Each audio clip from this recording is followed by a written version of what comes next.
Hello मेरे प्यारे विद्यार्थियों, सभी का तहे दिल से वेलकम है हमारे ऑनलाइन प्लेटफॉर्म एस मैथमेटिक्स पर। दोस्तों, इस क्लास के अंदर जो है अपन सर्वांग क्षमता की बात करेंगे। सर्वांग क्षमता के नियम क्या है और सर्वांग क्षमता की डेफिनेशन क्या है। ठीक है, अगर बाकी समय रहा फिर तो अपन और सवाल करेंगे, अगर नहीं रहा तो फिर मिलेंगे अगली क्लास के अंदर। तो यहां पर दोस्तों सबसे पहले बात करते हैं सर्वांग क्षमता। सर्वांग क्षमता त्रिभुज के अंदर पढ़ेंगे अपन, तो यहां पर बात करेंगे त्रिभुज की कि त्रिभुज की जो है डेफिनेशन क्या है और त्रिभुज के फॉर्मूले वगैरह जो भी है यहां पर यूज होने वाले हैं, नियम क्या है उसकी सर्वांग क्षमता के, उसके बारे में यहां पर अध्ययन करेंगे। तो देखिएगा आप जरा ध्यान से। सबसे पहले बात करते हैं त्रिभुज की।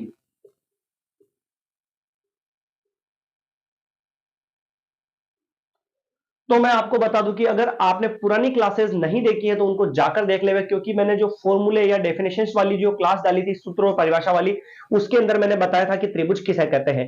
तीन रेखा खंडों से घिरी बंद आकृति को दोस्तों क्या कहते हैं?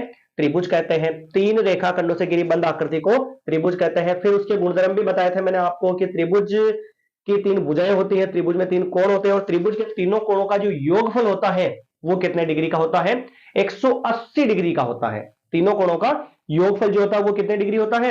180 डिग्री यहां पर हो जाता है। ठीक है, चलिए। त्रिभुज के प्रकारों के बारे में बताया था वैसे तो मैंने कि त्रिभुज तीन प्रकार के होते हैं, भुजाओं के आधार पर भी तीन और कोणों के आधार पर भी तीन होते हैं। समबाहु, विषम बाहु और समद्विबाहु। ये तो भुजाओं के आधार पर, कोणों के आधार पर अधिक कोण, न्यून कोण और समकोण त्रिभुज। अगर आपको इनकी डेफिनेशंस और इनके गुणधर्म पता नहीं है तो पुरानी क्लासेस जाकर देख ले, उसके अंदर मैंने क्लियरिटी से लिखवाया था और समझाया था आपको। चलिए आगे बात करते हैं। त्रिभुज जो है इसके अंदर अपन ये जो सर्वांग क्षमता की जो बात कर रहे हैं ना, वो देखना। सर्वांग समता, सर्वांग समता,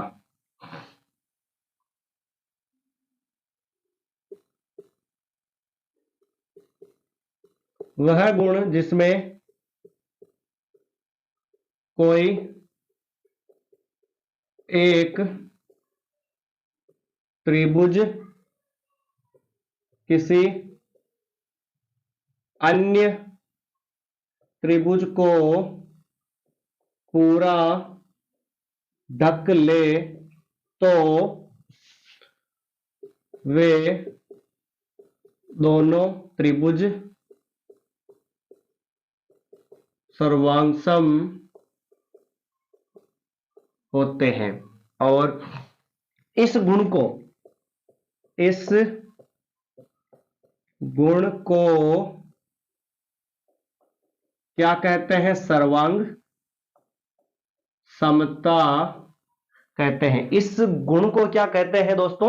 सर्वांग समता कहते हैं। वैसे सर्वांग समता की डेफिनेशन कहीं पूछी भी नहीं जाती है और कहीं पर अलग अलग प्रकार से भी हो सकती है, तो इसको ज्यादा ध्यान से पढ़ने की जरूरत नहीं है। आपको मेन तो विशेष तौर पर इनके नियम पढ़ने हैं। सर्वांग, सर्वांग समता के नियम आपको जरूर पढ़ने आने चाहिए। ठीक है, और इनके कथन क्या है, इनकी डेफिनेशन क्या है, वो भी आपको क्लियरिटी से याद होनी चाहिए। तो सबसे पहले मैं लिखवा देता हूं आपको, पहला जो नियम है वो होता है एस एस नियम। एस एस नियम यानी कि एस एस का मतलब क्या होगा? भुजा, फिर भुजा, फिर भुजा। यानी एस का मतलब क्या होगा? भुजा भुजा भुजा, यानी एस एस एस नियम। अब ये नियम क्या कहता है तो देखना कैसे लिखते हैं। तीनों चारों नियम एक ही प्रकार से होंगे, थोड़ा सा यहां पर ये नाम चेंज हो जाएगा और जहां जहां ये आएगा उसकी जगह उसका नाम वाला मेथड आ जाएगा। ठीक है, देखना कैसे लिखते हैं इसको। भुजा भुजा को लिखेंगे कैसे, तो जरा ध्यान से देखिएगा।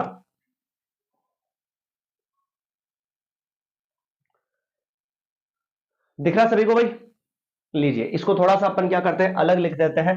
पहला नियम जो है वो है एस एस एस नियम। पहला नियम कौन सा है? एस एस नियम। एस एस एस नियम।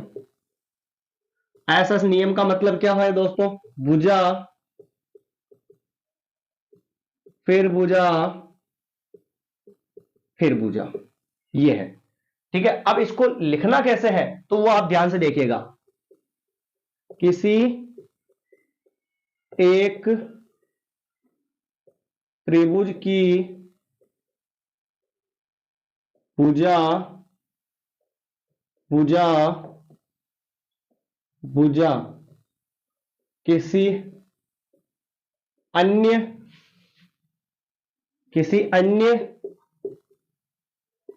त्रिभुज की संगत भुजा भुजा भुजा के बराबर हो तो वे दोनों त्रिभुज आपस में एस नियम द्वारा सर्वांगसम होंगे।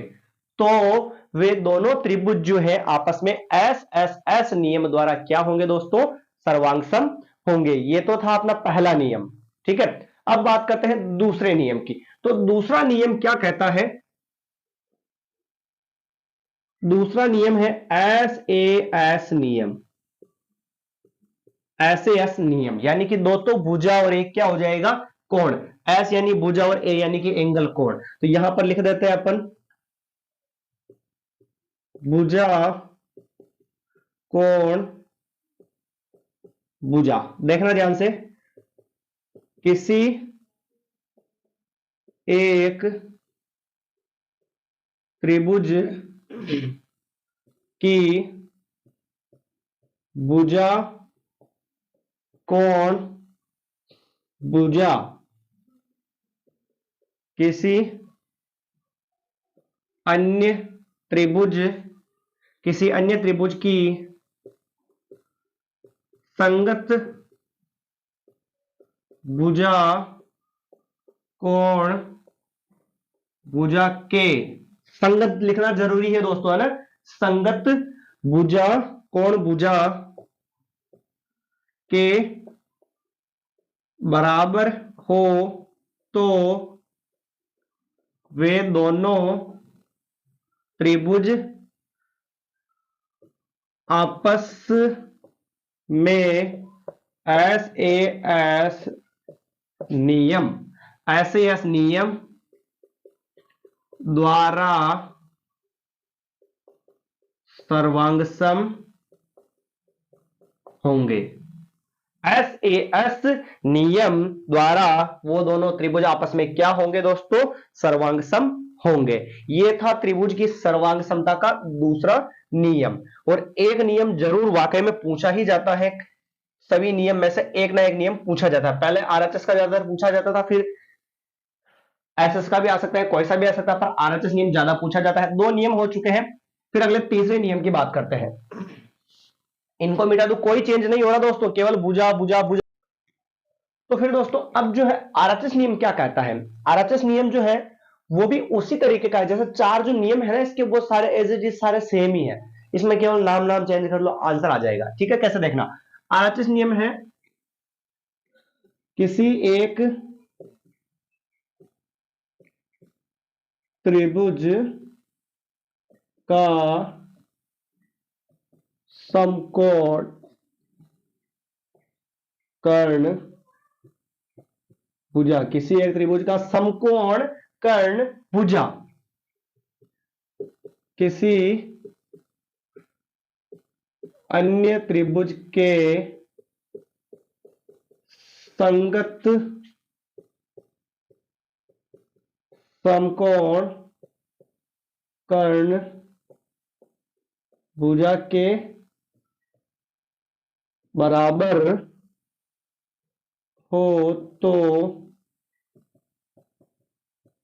वे दोनों त्रिभुज आपस में आरएचएस नियम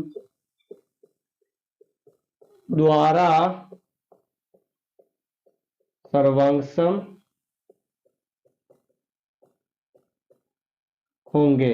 आरएचएस नियम द्वारा जो है वो दोनों त्रिभुज आपस में क्या होंगे दोस्तों? सर्वांगसम होंगे। ठीक है। अब ये जो नियम है ना अपन ने लिखे कैसे, जैसे यहां पर मैंने लिखा एस एस एस, फिर लिखा मैंने एस ए एस, फिर अपने को लिखना हो ए एस ए, नियम लिखना। अब मैं ये लिखवाऊंगा नहीं, आपको लिखवाऊंगा नहीं, देखना कैसे, कोण भुजा कोण, ये इसका मतलब होता है कोण भुजा कोण। तो क्या बोलोगे, अगर ये नियम बोलना है, एस का मतलब भुजा, ए का मतलब कोण, इसका मतलब फिर भुजा, तो किसी एक त्रिभुज की भुजा कोण भुजा किसी अन्य त्रिभुज के संगत भुजा कोण भुजा के बराबर हो तो वे दोनों त्रिभुज आपस में ऐसे एस नियम द्वारा क्या होंगे, सर्वांग सम होंगे। ठीक है, अगर ए ऐसे बोलना हो तो कोण भुजा कोण, यहां पर बस ये चेंज करना है आपको, ये वाली लाइन और फिर यहां पर ये वाली लाइन और फिर यहां पर ये चेंज करना है। एस एस नियम पूछ लेगा, जैसे एस एस एस नियम, तो किसी एक त्रिभुज की भुजा भुजा भुजा किसी अन्य त्रिभुज के संगत भुजा भुजा भुजा के बराबर हो तो वे दोनों त्रिभुज आपस में एस एस एस नियम द्वारा क्या होंगे दोस्तों, सर्वांग सम होंगे। ठीक है, तो आप ऐसे ही जो है इस त्रिभुज की सर्वांग समता के नियम को याद कर सकते हैं, और जरूर हाँ जरूर एक ना एक नियम परीक्षा में पूछा ही जाता है, तो आपको याद होने चाहिए। और दोस्तों अगली जो क्लास होगी अपनी वो सवालों पर आधारित होगी, और वेरी वेरी इंपॉर्टेंट जो सवाल है अपने क्लास 9 के मैथमेटिक्स के, उन सभी को अपन यहां पर 1 बाय 1 करके सोल्व करने वाले हैं। तो जितने भी आपके कॉन्टेक्ट में स्टूडेंट हैं, आपके साथी गण हैं, आपके क्लासमेट्स हैं, जो भी हैं, उन सभी को ये क्लास जो है खासकर विशेष तौर पर शेयर कर देवे। ठीक है दोस्तों, और चैनल को अगर सब्सक्राइब नहीं किया है तो चैनल को सब्सक्राइब जरूर कर देवे। मिलते हैं अगली नई क्लास में ऐसे ही इंटरेस्टिंग सवालों के साथ। और हाँ, पर अगर आप अपनी कंटिन्यूटी यहां पर बनाए रखते हैं तो आपके जो है गणित में अच्छे में से भी अच्छे से अच्छे नंबर आपके इससे आ जाएंगे, ये मैं वादा करता हूं। धन्यवाद दोस्तों, जय हिंद जय भारत।